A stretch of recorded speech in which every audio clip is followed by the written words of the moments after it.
In New Jersey, let me say this, with a teachers union that collects $130 million in dues a year from its 200,000 members across our state, in a state that has been dominated politically by a state NJEA, in every way an interest group can dominate a legislature and a series of governors.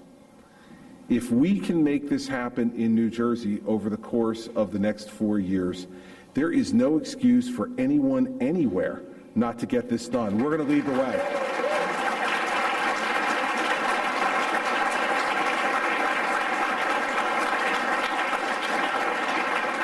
Now, because our basic principle is this, and I know this is yours.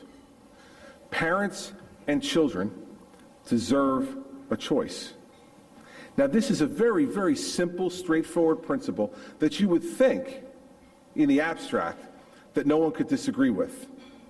But let's not stop there. Let's add the layer onto it that parents and children who are being failed by a public school system whose costs are exorbitant and whose results are insulting deserve a choice.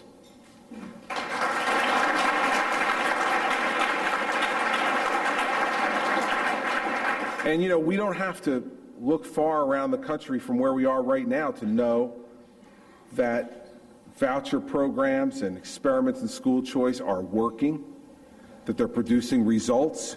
You know, here in D.C.,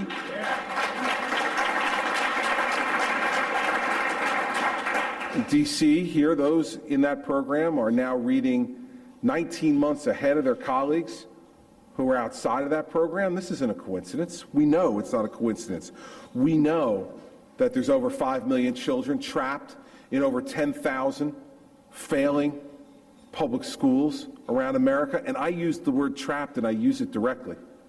They are trapped by an educational bureaucracy. They are trapped by a selfish, self-interested, greedy school union that cares more about putting money in their own pocket and in the pockets of members than they care about educating our most vulnerable and needy children around the country.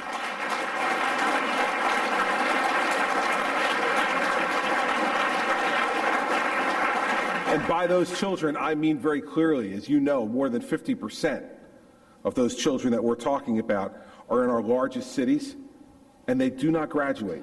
50% of the children in our largest cities in America never graduate from high school. Now, in New Jersey, in the city of Newark, we are expending $24,000 per pupil in public money for an absolutely disgraceful public education system, one that should embarrass our entire state. But because my predecessor was in the pocket of the teachers union, yeah, he was. I watched it. That's why they spent $3 million last fall on negative campaign ads against me, because they knew that I was going to stand for one simple thing. One simple thing. Our children deserve the very best education they can get, no matter who is giving it to them. And it should not be restricted to public school teachers with a public school union that cares more about how much they're paying for their health insurance than they care about whether our kids in our cities are graduating. That's disgraceful.